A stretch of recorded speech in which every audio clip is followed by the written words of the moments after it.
చేయమంటున్నట ఆ అద్భుత కార్యములను సంభాషణ చేయమంటున్నాడు.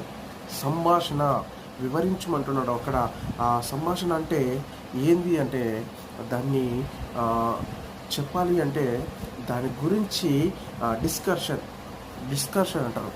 దాని గురించి తెలియజేయమంటున్నాడు. దాని గురించి ఏం చేయమంటున్నాడు, అది ఎలా కలిగింది, ఈ కార్యములు ఎలా జరిగాయి అని వాటిని గురించి డిస్కషన్ చేయమంటున్నాడు, సంభాషణ చేయమంటున్నాడు. హల్లెలూయా.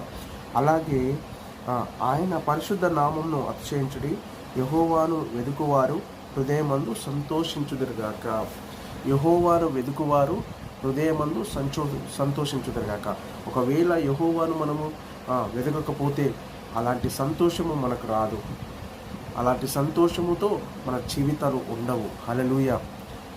ఆయనను వెదుకని బ్రతుకు అది కొద్ది కాలమే సంతోషం ఉంటుంది. కానీ ఆయనను వెదుకువారు, హృదయమందు వెదుకువారు, హృదయపూర్వకంగా వెదుకువారు, మనస్ఫూర్తిగా వెదుకువారు జీవితాంతం సంతోషంగా ఉంటారంట, సంతోషిస్తారంట.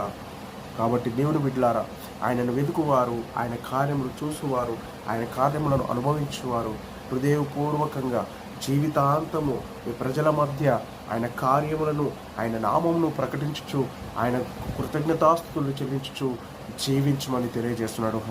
దావీదు జీవితంలో కూడా ఆయన ఈ కార్యములు చేశాడు కాబట్టి, తన బ్రతుకులో ఒక గొప్ప అద్భుతాన్ని చేశాడు కాబట్టి, పాపిచ్చే జీవితాన్ని పరిశుద్ధంగా మార్చాడు, తన బ్రతుకును రాజుగా నియమించాడు, తన జీవితాన్ని మార్చేశాడు, ఒక దేశానికి అధిపతిగా చేశాడు దేవుడు. కాబట్టి దావీదు జీవితంలో చేసిన మేలు, దావీదు జీవితంలో చేసిన ఆ కార్యములను ఆయన ప్రకటన చేశాడు. ఆయన జీవించిన విధానం బట్టి ఆయన తెలియజేశాడు ప్రజల్లో. హల్లెలూయా. ఇంకోటి ముఖ్యమైన విషయం ఏంటంటే, యెహోవాను వెతుకువారు ఆయన బలమును వెతుకుడి, ఆయన సన్నిధిని నిత్యము వెతకాలి. ఈ రోజుల్లో జరుగుతున్న పరిస్థితులను బట్టి చూస్తే ఎవరిని వెతుకుతున్నారయ్యా అంటే, ఎవరిని హృదయపూర్వకంగా బలమును ఎవరిని వెతుకుతున్నారు అంటే, బలముగా ఎవరిని వెతుకుతున్నారంటే ఈ లోకంలో ఉన్న దానిని మనుషులు వెతుకుతున్నారు. ఈ లోకంలో ఉన్న దానిని మనుషులు వివరించుకుంటున్నారు. ఈ లోకంలో ఉన్న దానిని వెంబడిస్తున్నారు.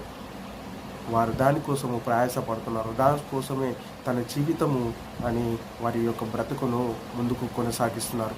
ప్రభువైన దేవుని బిడ్డలారా, దేవుడు ఏమని సెలవిస్తున్నాడంటే, ఆయనను వెతుకువారు ఏ విధంగా వెతకాలి,